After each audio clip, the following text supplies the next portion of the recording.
अस्सलाम वालेकुम दोस्तों, मैं हूं मलक तसव्वुर रवान, आपकी खिदमत में हाजिर हूं। दोस्तों, बेनज़ीर इनकम सपोर्ट प्रोग्राम में दो लोगों के कॉल्स मुझे बहुत आती हैं, दो किस्म के लोगों के। वो दो किस्म के लोगों की मैं ये वीडियो बना रहा हूं ताकि सारे मेरे फॉलोअर, मेरे सारे सब्सक्राइबर के साथ बैठ जाओ, मेरे इस बात को देख लें। दोस्तों, आजकल डायनामिक सर्वे हुआ है लोगों का, और इस डायनामिक सर्वे में लोगों का स्कोर बढ़ गया है। सबसे बड़ी परेशानी यही है कि आपका स्कोर बढ़ गया है। अब लोग सवाल करते हैं कि भाई अब इस स्कोर को हम कम कैसे करें, बहुत परेशान है, हमारा तो और कुछ सहारा नहीं है। वाकई ये जेन्युइन बात, इसमें कुछ शक नहीं है।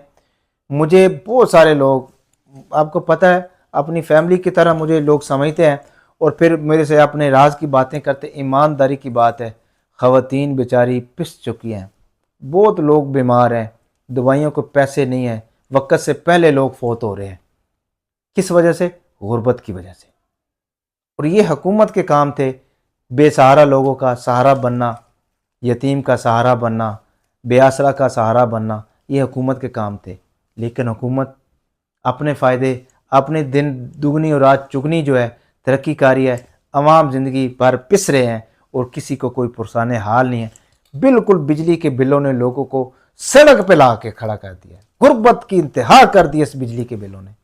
क्योंकि मुझे रोती हैं ख़वातीन, कसम खुदा की, मेरा ये दिल है ना बड़ा नरम है, और इस दिल में खौफ खुदा भी है, तो मुझे बहुत परेशानी होती है। फिर मैं वो अपने लफ्ज़ जो है दिल से निकाल के ज़बान पे लाता हूँ, ज़बान से निकाल के आप तक लाता हूँ।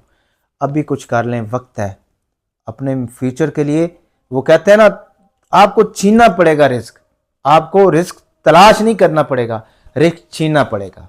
देख लें, जानवरों की मिसाल देख लें, परिंदों की मिसाल देख लें, इंसानों की मिसाल। जो ताकतवर होता है वो रिस्क लेता है, कमज़ोर जो होता है वो मज़ीद कमज़ोर होता है।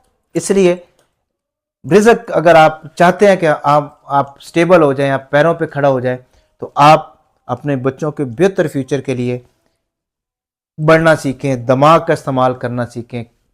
अल्लाह ताला भी उसको देता है जो कोशिश करता है, नवाजता है अल्लाह उसको, ठीक है ना। कोशिश नहीं छोड़नी, और ये नहीं कहना कि हमारी किस्मत है, किस्मत कुछ नहीं होता, ये आपका अपना। घर में पड़े रहेंगे, कुछ नहीं करेंगे, बिल्कुल गरीब रह जाएंगे। करें, कुछ करें, अपने अंदर इतना टैलेंट लेके आए और उस टैलेंट को ऊपर लेके जाएं, कुछ करने की कोशिश करें, कुछ ऐसा करें जैसे दुनिया मिसाल बने। बेशक यूट्यूबर ही बन जाए, टिकटॉकर बन जाए, कुछ बन जाए, आपके पास स्किल्स होनी चाहिए। वरना मेरे पास सॉफ्टवेयर इंजीनियर और इतनी इतनी बेचारी लड़कियां, इतनी इतनी आला तलीम एमफिल करने के बाद वो नौकरियां लेके आई हैं, मेरे पास सीवी आई पड़ी हैं। कोशिश मैं करता हूं, आप खुद अंदाजा लगा लें। लड़कियां या लड़के जो इंजीनियरिंग का, वो कहते हैं भाई 20,000 रुपये हमें कोई नौकरी दिलवा दे। अब उस पढ़ाई का क्या फ़ायदा? लाखों करोड़ों लगा के वालदैन कच्ची पक्की से जब शुरू करते हैं और एमफिल और मास्टर तक जाते हैं, तो देखे ना, मेरे ख्याल है करोड़ों रुपए लगता है। तो आप अंदाज़ा लगाएं, और करोड़ों रुपए, जारी बात है, लोग शऊर के लिए तो पढ़ते नहीं है, कमाने के लिए पढ़ते हैं ना। तो कमाने के लिए पढ़ना होता है, तो फिर इसी को फिर लोग जिस चीज़ की डिग्रियां लेके घूम रहे होते हैं, वो तो डिग्रियां आपके फ़ायदे की नहीं होती। चलो बात उस लंबी की दूसरी तरफ आते हैं। तो पीएमटी स्कोर जो होता है वो बढ़ रहा है। पीएमटी स्कोर बढ़ने की जो वजह है वो आपका सर्वे है। ठीक हो गया, अगर आपका सर्वे अच्छा होगा तो आपका पीएमटी नीचे जाएगा। ये मैं आपको कंफर्म कह रहा हूं।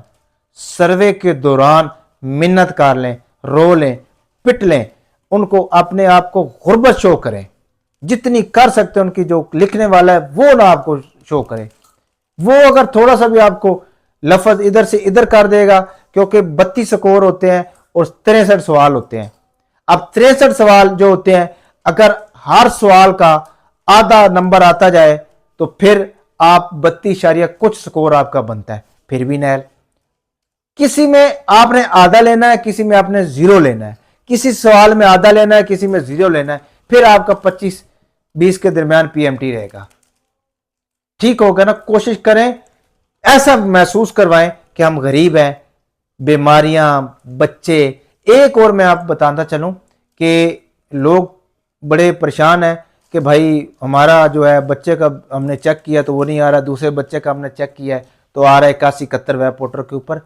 एक बात बिठा ले दिमाग के अंदर, अगर आपका जो बेफाम है वो बना हुआ है बच्चों का, और बेफाम के ऊपर वालिद और वालदा दोनों का शिनाख्ती कार्ड का नंबर भी मेंशन है और दोनों का नाम भी लिखा हुआ है, तो फिर आपको कुछ ज़रूरत नहीं है। आपका डाटा ऑलरेडी नादरा के पास है। आपका data Benazir income support programme में जब आपका सर्वे होगा तो फौरन आपका डाटा आ जाएगा। ठीक हो गया ना। हाँ, बच्चों का आपने बताना है कि हमारे इतने बच्चे हैं, ये नाम है, ये स्कूल में क्योंकि स्कूलों का तो नहीं इंदराज ना उनका, स्कूलों में ज़रूर बताना है कि हमारे बच्चे पढ़ रहे हैं। अगर आपका कोई बच्चा 18 साल से कम उम्र का है और आपने स्कूल से छुड़वा कर काम पे लगा दिया है, काम सिखाने पे मजदूरी नहीं लिखवानी है आपने, फिर उसकी भी इनकम शो हो जाएगी। आपने कहना है स्कूल से छुड़वा के काम सिखाने पे लगा दी। अगर कोई 18 साल से कम है उससे भी आपका पीएमटी नीचे जाएगा। कोई बच्चा फोत होता है पिछले 2 सालों के दरमियान, या कोई मुर्दा पैदा होता है, उसका भी आप ज़रूर बताएं। ठीक हो गया, उससे भी आपका पीएमटी बहुत नीचे जाएगा। लाजमी बीमारियों का जिक्र करें, लाजमी घर कच्चा लिखवाएं, नलके का पानी पीते हैं, लैट्रीन आम सी है, खुश्क गड़े वाली लैट्रीन है, ऐसी चीज़ें लिखवाएं। देखें आपका पीएमटी नीचे जाएगा। जिसका भी पीएमटी ऊपर जा रहा है या तो उनके बच्चे नहीं है, सारे यही सवाल करते हैं भाई हमारे नाम तो ना कोई ज़मीन है, ना कोई ट्रैक्टर है, ना कोई ट्राली है, ना कोई स्कूटर है, ना कोई कार है। देखें अगर आपके पास ये चीज़ें नहीं है तो बच्चे को बेफाम चेक करें। बच्चे अगर आपके 2 भी हैं तब भी आपको गवर्नमेंट पैसे देगी, कोई इशू नहीं है। 1 भी है तब भी आपका दूसरी जो आपका लाइफ स्टाइल है वो आपका गुर्बत वाला होना चाहिए। एक जो जिस औरत के सारे बच्चे जो हैं शादीशुदा हो चुके हैं और 18 साल से ज़्यादा बड़े, ये बात नहीं है, जो ये बात अनमैरिड होना चाहिए बच्चे शादीशुदा नहीं होने चाहिए, फिर आपको फ़ायदा होगा। अगर बच्चे शादीशुदा हो जाते हैं या बच्चा आपका है ही नहीं, यानी कि कोई बच्चा ही नहीं है, तो फिर आपका पीएमटी ऑटोमेटिकली ऊपर चला जाएगा। आप सवाल नीचे भी करें तो जब आपको मियाँ और बीवी आएगा, गैर शादीशुदा बच्चा नहीं आएगा, तो उससे आपका पीएमटी 36 से 40 तक आ जाएगा। ठीक हो गया ना। और कोशिश कीजिएगा दूसरी लाइफस्टाइल को आप गुर्बत की तरफ ले जाएं, ताकि आप मेहनत कर लीजिएगा। मेहनत करने से अगर आपको कुछ हासिल होता है तो आगे 3 साल आपको 13,500, बल्कि ये 15,000 होगा, फिर 18,000 होगा। 3 साल जगह आखिरी तीसरा साल हो तो कोई ये किस्त आपको 20,000 तक ले जाएगी। ठीक है ना। तो इसलिए आप जब डायनामिक रजिस्ट्री करवाने लगें उस वक्त आपने तवज्जो देनी है। ठीक हो गया, लाजमी तवज्जो देनी है, तब जाके आपको फ़ायदा होगा। अगर ये वीडियो अच्छी लगी तो उसको लाइक और शेयर ज़रूर कीजिएगा। मुझे इजाज़त दीजिएगा, अपना ख्याल रखिएगा। फ़ी अमान अल्लाह।